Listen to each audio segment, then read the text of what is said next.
오늘은 추수감사주일입니다. 지난 1년을 지키시고 또 보살펴 주신 우리 하나님 앞에 감사와 영광을 돌리는 그런 날입니다. 물론 매일매일 매주마다 그런 감사의 예배이긴 하지만 특별히 주신 것에 감사하고 돌보신 것에 감사를 드리는 귀한 절기로 지킵니다. 최선을 다하시고 전심을 다하여 우리 하나님 앞에 감사 드리는 귀한 날 되시기를 간절히 소망합니다. 그리고 오늘 예배를 통하여서도 큰 은혜 누리시기를 간절히 소망합니다. 미국에서 태어나서요 생후 6주 만에 실명을 한 아이가 있었습니다. 페니 크로스비라고 하는 사람이었는데요. 참 비참하고 안타까운 그런 상황입니다. 이 가정부의 실수로 6주 만에 실명을 하게 되었습니다. 그러나 이 페니 크로스비의 할머니는요 그에 실망하지 않고 이 귀한 손녀딸을 믿음과 신앙으로 양육하기 위하여 좌절하지 않도록 매일매일 말씀을 읽어주고 함께 찬양을 부르고 또 기도를 하면서 그렇게 믿음으로 키웠습니다. 이런 할머니의 신앙을 이어받아서 이 페니 크로스비는 8살 때부터 찬송시를 짓게 되었고 찬송가를 자꾸 작사하는 그런 유명한 인물이 되었습니다.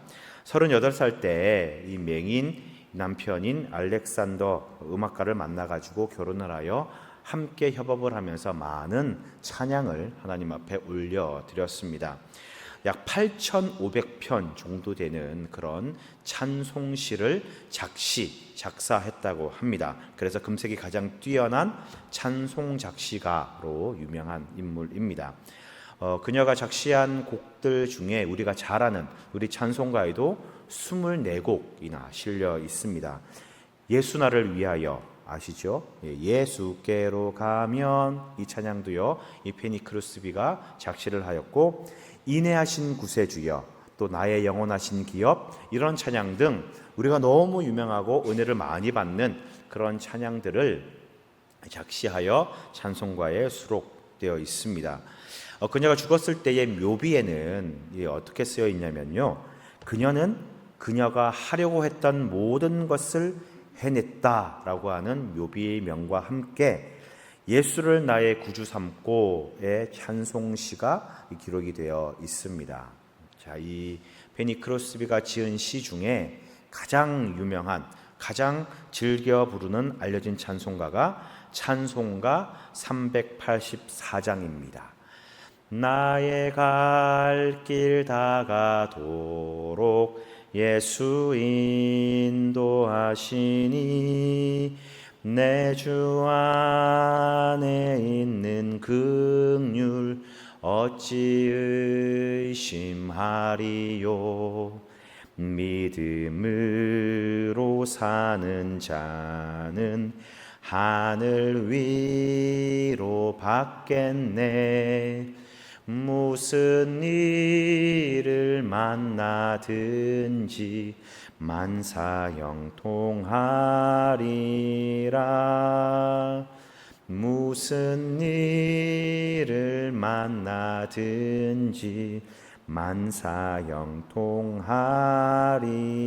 만사형통하리라. 아멘. 믿으십니까? 네, 나의 갈 길 다가도록 누가 인도하신다고요? 예수 인도하시니. 앞을 볼 수 없지만 영적인 눈이 열려서 하나님의 인도하심을 늘 받으며 살았던 귀한 이 주의 종의 고백이 아닐 수 없습니다. 우리 사랑하는 성도 여러분, 이전부터 오늘까지 우리를 인도해 주신 에베네셀의 하나님께서 앞으로도 우리의 삶을 인도해 주실 줄 믿습니다. 오늘 이 시간 그 인도하시는 하나님에 대하여 함께 말씀을 나누고 어떻게 하면 우리가 인도함을 받으며 살아갈 수 있을까를 함께 나누고자 합니다.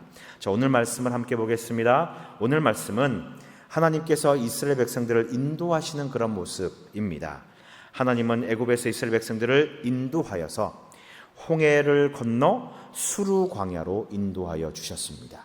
오늘 이 말씀, 이 여정을 보면서 말씀 속에 나타난 하나님의 인도하심과 어떻게 하면 인도함을 받을 수 있을까, 그 비결을 함께 나누도록 하겠습니다. 첫 번째는요, 먼저 믿음이 있어야 합니다. 당연한 말이겠죠.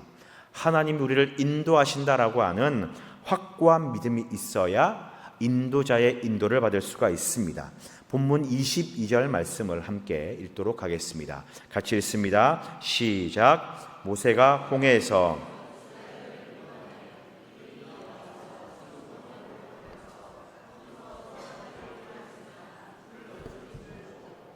네. 자, 말씀해 보니까요. 오늘 모세가 홍해에서 이스라엘을 인도하매라고 되어 있습니다. 그런데 하지만 이 모세를 세우시고 백성을 이끄시는 실제적인 인도자는 우리 하나님이다라는 것을 우리는 알아야 됩니다. 출애굽기 13장 18절에 보면요. 그러므로 하나님이 홍해의 광야길을 길로 돌려 백성을 인도하시매라고 그렇게 기록되어 있습니다. 애굽에서 인도하여 내신 분이 하나님이다라고 그렇게 말하고 있고요.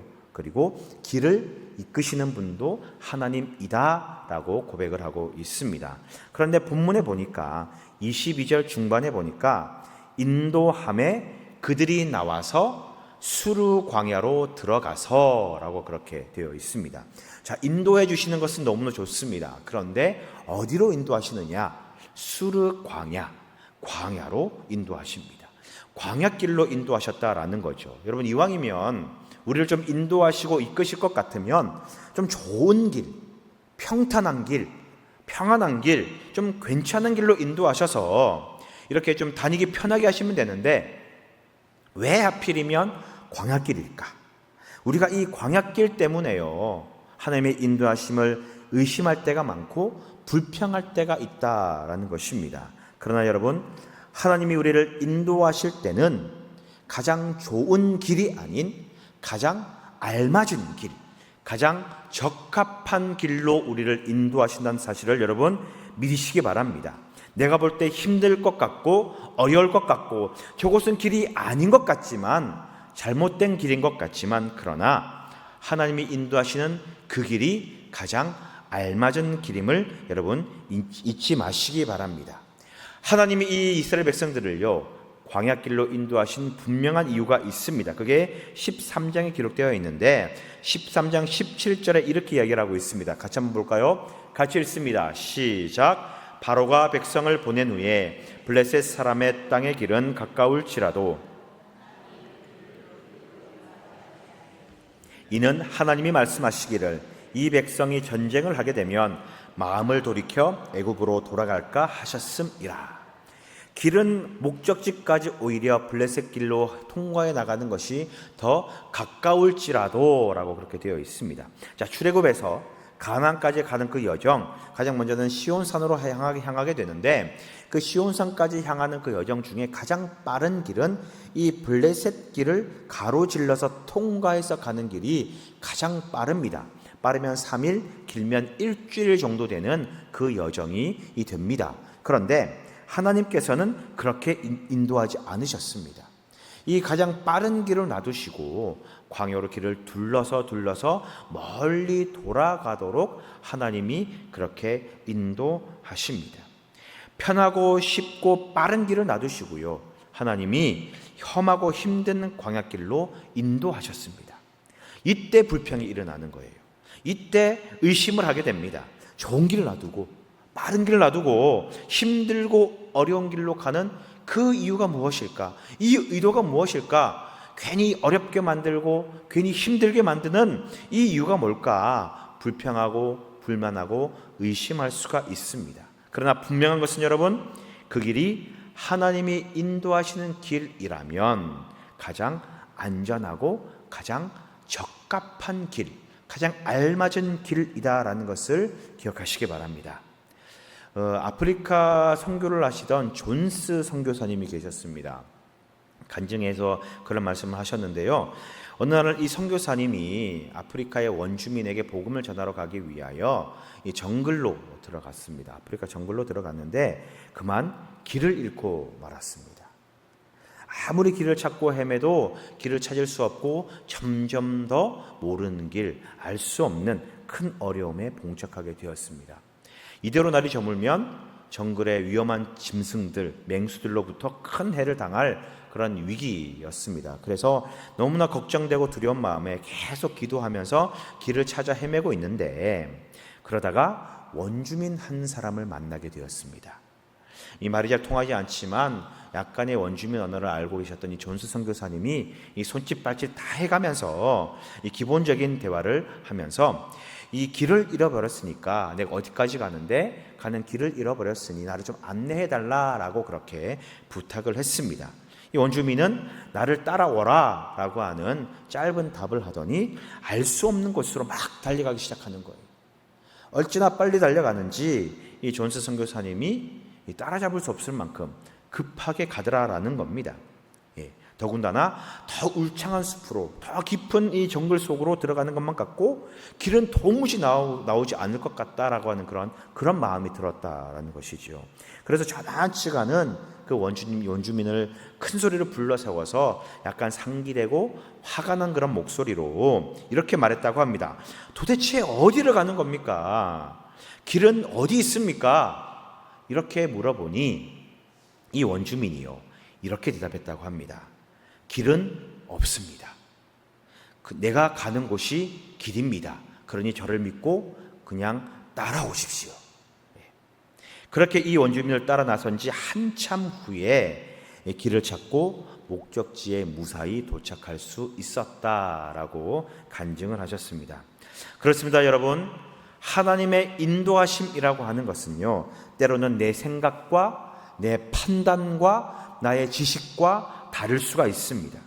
내가 처해지는 그 상황 때문에 하나님의 인도하심을 내가 의심할 수가 있습니다. 그러나 이 의심과 이 불평을 뛰어넘는 확고한 신뢰와 믿음이 있을 때에 하나님은 분명히 우리들을 가장 좋은 길, 안전한 길, 적합한 길로 인도하여 주신다라는 것을 여러분 믿으시기 축원드립니다. 하나님은 인도하심에 실수가 없으십니다.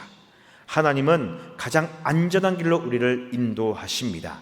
분명히 자기 백성을 책임지십니다. 잠언 16장 9절에 이렇게 말씀하지 않습니까? 사람이 마음으로 자기의 길을 계획할지라도 걸음을 인도하시는 이는 바로 여호와시다 라고 그렇게 고백하고 있습니다. 하나님의 인도하심을 받기 위해서는 인도하신다는 그 믿음, 나를 가장 선하고 좋은 길, 가장 적합한 길로, 알맞은 길로 인도하신다라고 하는 그 굳건한 믿음이 있어야 됩니다. 그래야 하나님의 올바른 인도하심을 받을 수 있습니다. 사랑하는 성도 여러분, 하나님이 우리를 인도하신다라고 하는 굳건한 믿음 위에 서는 우리 모두가 되시기를 주님의 이름으로 축원드립니다. 두 번째는 무엇이냐? 하나님의 인도하심을 받기 위해 기도가 있어야 됩니다. 기도를 해야 하나님의 인도하심을 우리는 받을 수가 있습니다. 23절에 보니까 마라라는 지역에 이르게 됩니다. 마침 그곳에 물이 있었는데요, 그 물이 써서 마시지 못하게 되었습니다. 24절에 보니 백성들이 모세를 원망합니다. 마실 물도 없는 이곳으로 우리를 데리고 와서 우리를 말라 죽게 한다라고 불평과 원망을 쏟아놓게 됩니다. 이때 하나님의 인도함을 받는 모세가 어떻게 하였는가를 한번 보시기 바랍니다. 자, 25절에 보니까요, 모세가 무엇을 했습니까? 모세가 여호와께 부르짖었더니 라고 되어 있습니다. 기도입니다. 하나님 앞에 간구하였고 부르짖었다라는 바로 기도입니다. 기도했더니 하나님이 어떻게 인도하십니까? 모세에게 한 나무를 지시하시니 그 나무를 물에 던지니까 물이 달아졌다. 즉 마실 수 있는 물로 변하였다라는 겁니다. 하나님께 기도하였더니, 부르짖었더니 하나님이 방법을 알게 하시고 하나님이 지시대로 행하였더니 그 문제가, 그 어려움이 해결되더라라는 거죠. 여러분, 하나님의 인도하심을 받기 위해 왜 기도를 해야 되느냐? 왜 기도를 해야 되느냐? 하나님은요, 우리의 기도를 원하고 계시기 때문에 그래요. 하나님은 기도를 통해 응답하시기를 좋아하시는 분이십니다.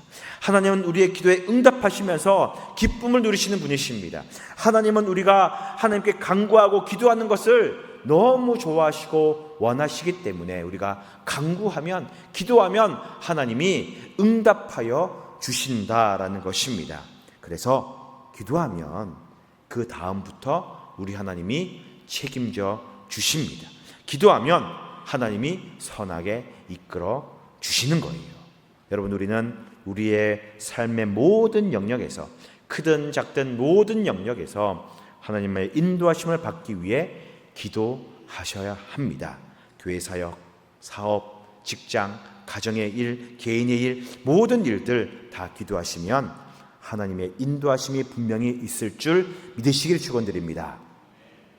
제가 청년들에게요, 기회가 있을 때마다 그런 얘기를 계속 합니다. 뭐냐면, 결혼을 하는 게 중요하잖아요.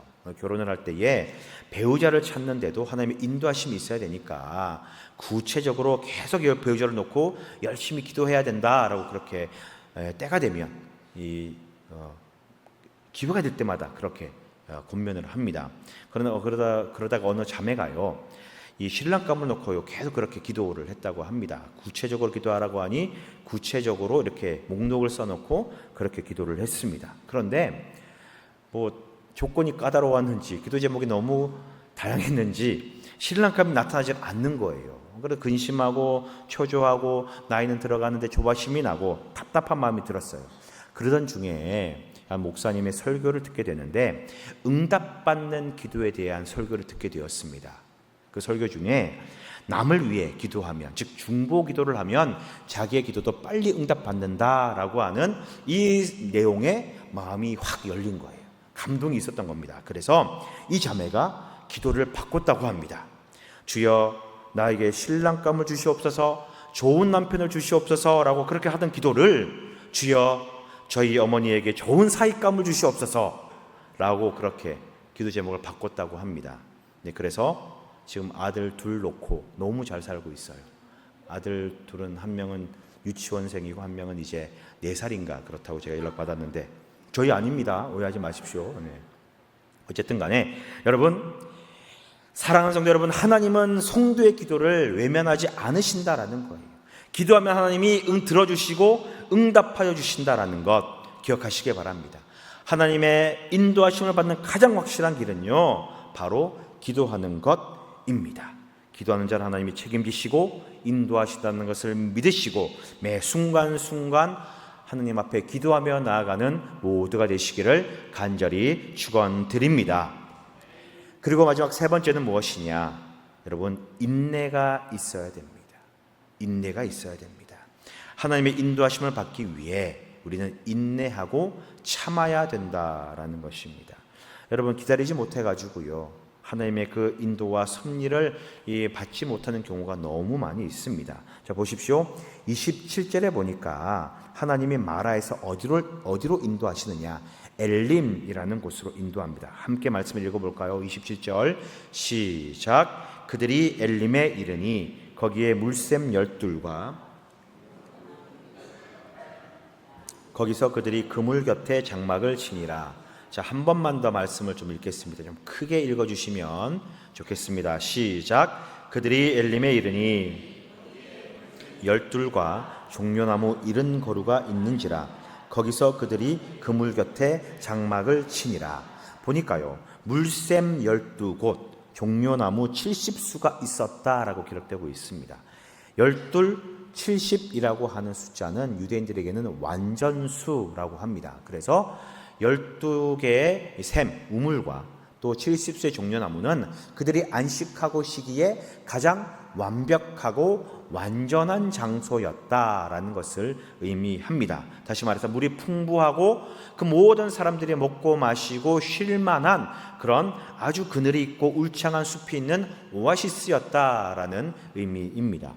마라에서 엘림까지요, 얼마나 떨어져 있느냐? 11km 정도 떨어져 있습니다. 11km. 일반적으로 사람이 10km를 걸을 때에 1시간 반 정도, 조금 느리게 걸으면 2시간 정도 걷는다고 해요. 인원이 많고 아이들도 많으니까 이스라엘 그 백성들의 기준으로는 약 3시간 정도면 아주 넉넉하게 잡고 가면 다 도달할 수 있는 그런 거리이겠죠. 광야를 며칠씩이나 걸어가고 몇 날 며칠을 그렇게 광야를 헤매던 이 이스라엘 민족에게 11km, 약 3시간 정도의 걸음거리는 그렇게 큰 문제가 되지 않습니다. 아무것도 아닌 그런 거리입니다. 다만 뭐냐? 우리 눈에 보이지 않는 곳이다라는 거예요. 얼마 되지 않은 곳에 엘림이 있는데 다만 우리가 알지 못하고 눈에 보이지 않는 곳이었습니다. 여러분 보십시오. 마라에서 조금만 더 가면 엘림이라고 하는 물이 풍부하고 쉴만한 곳, 아주 울창한 숲이 있는 그런 어떻게 보면 은혜의 땅, 축복의 장소였습니다. 그런데 조금만 더 참고 조금만 더 가면 이런 은혜와 복을 누릴 수가 있었는데 이스라엘 백성들은 지금 마라에서 물이 쓰다고, 물을 못 마신다고, 죽게 생겼다고 그렇게 모세를 원망하고 있습니다. 불평하지 말고 원망하지 말고 조금만 더 갔더라면, 조금만 더 인내했더라면 이 마라에서 시간을 지체할 필요도 없고 하나님 앞에 원망함으로 죄를 지을 필요도 없었다라는 거예요. 우리가 하나님의 인도하심을 기다리지 못할 때에 여러분 불평의 죄를 짓습니다. 의심의 죄를 지어요. 원망의 죄를 짓게 됩니다. 여러분 하나님의 인도하심을 받기 위해 기다림, 인내가 필요합니다. 우리는요 앞길을 볼 수 없잖아요. 11km 앞에 오아시스를 하나님은 보고 계셨어요. 그러나 우리는 보지 못합니다. 우리 앞에 하나님은요 우리가 알지 못하는, 보지 못하는 놀라운 계획과 놀라운 일들을 준비해 놓고 계신데 우리는 그것을 보지 못하니 불안하고 지금 현실을 바라보며 초조해하고 원망하고 하나님께 불평하는 그 죄를 짓는다라는 겁니다. 여러분 만일 이 백성들이요 엘림을 알았다면 불평했겠습니까? 사람들이 엘림을 보았다면 불평했을까요? 아 저기 엘림이 있으니 좋은 곳이 있으니 저곳으로 가자라고 했을 것 아니겠습니까? 눈에 보이지 못하니까, 알지 못하니까 이 생각이 거기까지밖에 미치지 못하는 겁니다. 내 눈에 보이지 않으면, 내가 알지 못하면 우리는 불안해하고 초조해하고 근심하고 걱정합니다. 여러분 그러나 하나님은요, 하나님은 우리 앞에 가장 좋은 것으로, 가장 알맞은 것으로 미리 예비하고 계심을 믿으시기 바라요. 그리고 그때를 기다리며 인내하시면 분명히 하나님은 우리를 가장 선하고 좋은 곳으로 인도하여 주십니다. 우리 여러분 우리를 한번 돌아보자고요. 우리를 한번 돌아보시자고요. 하나님의 놀라운 계획, 선한 뜻이 있는데도 인내하지 못하며 하나님을 원망하는 경우가 얼마나 많이 있습니까? 성급하지 마시고요. 기다리면서 그 인도하심을 받으시기 바라요. 그러면 하나님이 우리를 조금씩 조금씩 보여주십니다. 인도하십니다. 이끌어 주십니다. 수르에서 마라로, 마라에서 엘림으로, 또 이후에 엘림에서 신광야로, 신광야에서 르비딤으로, 르비딤에서 시내산까지 조금씩 조금씩 한 번에 인도하시는 것이 아니라 조금씩 조금씩 우리의 앞길을 인도하시는 그 하나님의 은혜가 있음을 여러분 믿으시고 끝까지 인내하는 모두가 되시기를 주님의 이름으로 축원드립니다. 킴 윅스라고 하는 분을 혹시 아십니까? 킴 윅스 생소하시죠? 우리나라 한국에 태어나신 분인데요, 이름을 정확하게 본명을 알 수 없다고 합니다. 한국 불교의 가정에서 태어난 그런 이 여인인데 3살 때에 한국 전쟁, 남북 전쟁이 터져서 이 피난을 가게 됩니다. 그런데 이 인민군의 폭격 때문에 그 섬광이 터지잖아요. 그 섬광 불빛 때문에 눈이 실명을 하게 됩니다. 3살 때에 그 불빛에 실명을 하게 됐습니다. 한국 전쟁길에 피난길을 가게 되는데 너무 힘들고 어렵잖아요. 그래서 그 아버지가 김 윅스 이 여인과 그 여동생을요, 그 어린 나이에 강물에 던져버립니다. 두 딸을 던져버려요. 그러다가 어머니가 얼마나 놀랬겠습니까? 그래서 엄마가요 정말 발버둥 치며 이 동생은 구하지 못하고 이 김 윅스라고 하는 큰 딸만 가까스로 구출을 하게 됩니다. 어머니 마음에 얼마나 큰 절망과 큰 상처와 아픔이 되겠습니까? 그래서 이 대구로 오게 되었어요. 대구로 와서 이제 그 어머니는 이 절망감과 실망감의 남편에 대한 불신 때문에 이 아이도 다 내어버리고 다 도망가버리고 떠나버리게 되죠. 그리고 이 아버지 역시도 이 킴 윅스를 대구에 있는 그 월드비전 장애인 고아원에 맡겨버리고 떠나버리게 됩니다. 졸지에 고아 신사가 되어버린 이 킴 윅스, 그리고 눈도 보이지 않는 그런 굉장히 힘들고 어려운 인생을 이제 살아가게 되었습니다. 고아원의 생활이 너무 힘들고 어려웠지만 그곳에서 복음을 듣고 찬양을 배우면서 이제 찬양 사역자, 이 찬양 사역자의 꿈을 키우면서 이제 하루하루를 살아가고 있었습니다. 그리고 미국의 조지 윅스라고 하는 부부에게 입양을 당하게 되었는데, 입양을 가게 되었는데 그때가 1957년 추수감사주일이었습니다. 그렇게 독실한 기독교 집안에서 신앙교육을 잘 받으면서 자란 이 킴 윅스는 이 음악을 배우게 되고 음악을 또 이렇게 공부하게 되고 그러다가 빌리 그레암 목사님의 25주년 전도 집회 때 특송자로 초청을 받게 되어서 이제 그때 독창을 하게 되고, 그 이후부터 빌리 그레암 찬양대의 솔리스트, 독창자가 되어서 평생을 이 빌리 그레암 목사님과 함께 다니면서 복음을 전하는 그 사역을 감당하게 되었습니다. 그녀가 집회할 때마다, 찬양을 할 때마다 간증을 이렇게 하면서 찬양을 하게 되는데, 어느 날 하나님의 인도하심에 대하여 이렇게 간증을 하였습니다. 무슨 말씀을 하였냐면요, 사람들이 장님이 나를 인도할 때 저 100m 전방에 뭐가 있습니다 라고 말하지 않습니다. 단지 지금 발 앞에 물이 있으니 건너 뛰십시오, 지금 계단이 있으니 발을 올려놓으십시오 라고 그렇게 말합니다. 나는 그저 나를 인도하시는 그 분을 믿고 그 말대로 한 걸음 한 걸음 옮기기만 하면 됩니다. 나는 나를 인도하시는 그분을 따라갈 때에 목적지에 반드시 분명히 도달합니다. 하나님이 우리를 인도하시는 그 방법도 동일합니다. 우리는 10년 후 알지 못합니다. 1년 후 알지 못합니다.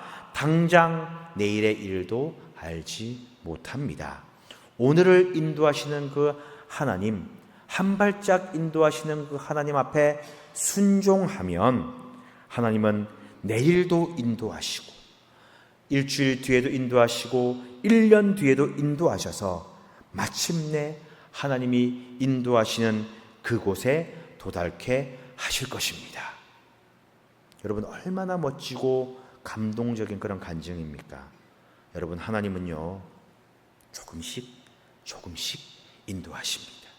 그 인도만 따라가면 가나안 땅, 목적지, 그 천국까지 인도함을 받을 수 있습니다. 조금씩이라고 하여 여러분 불안하지 마세요. 조바심 내지 마십시오. 그 인도하심을 따라갈 때에 가장 확실한 은혜와 축복을 누리게 됨을 여러분 믿으시기 바랍니다. 인내하며 하나님을 따라가는 것, 그것이 하나님의 인도하심을 받는 비결임을 깨닫기를 축원드립니다. 자, 이제 말씀을 정리하겠습니다. 여러분, 오늘은 추수감사 주일입니다. 한 해를 돌아보시면서 어떤 생각과 어떤 마음이 드십니까? 우리가 기도한 대로, 또한 원하는 대로 되지 않았던 것 분명히 있을 것입니다. 바라고 소망하는 것이 뜻대로 되지 않았을 것입니다. 내가 원하는 길이 아닌 다른 길로 갈 수 있습니다. 그러나 우리의 모든 것을 아시는 우리 하나님께서 우리가 생각하는 것 그 이상으로 더 좋은 길, 더 알맞은 길, 가장 적합한 길로 인도해 오셨음을 믿으시기 바랍니다. 때로는 내 상황과 형편이 너무 힘들고 어렵지만, 이 현실이 힘들고 어렵지만 하나님을 원망하고 불평하는 것이 아닌, 의심하고 불평하는 것이 아닌 기도하십시오. 기도하며 인내하면 하나님이 역사하십니다. 그리고 기다리시면 하나님이 역사하시고 인도하여 주십니다. 지금 우리의 처한 그 상황과 환경이 이 말씀처럼 마라의 쓴물입니까? 엘림을 기다리시기 바랍니다. 지금이 너무 평온하고 안정적인 그런 엘림에 계십니까? 그러나 여러분 방심하지 마십시오. 하나님은 다시 우리를 광야로 인도하십니다. 그리고 하나님은 우리를 인도하실 때에 전적인 믿음과 간절한 간구와 인내를 요구하십니다. 하나님은 우리를 인도하셨습니다. 그리고 앞으로도 인도하실 것입니다. 바라기는 우리를 인도하시는 그 하나님만을 전적으로 신뢰하며 날마다 믿음으로 승리하는 우리 모두가 되시기를 주님의 이름으로 축원드립니다. 기도하시겠습니다.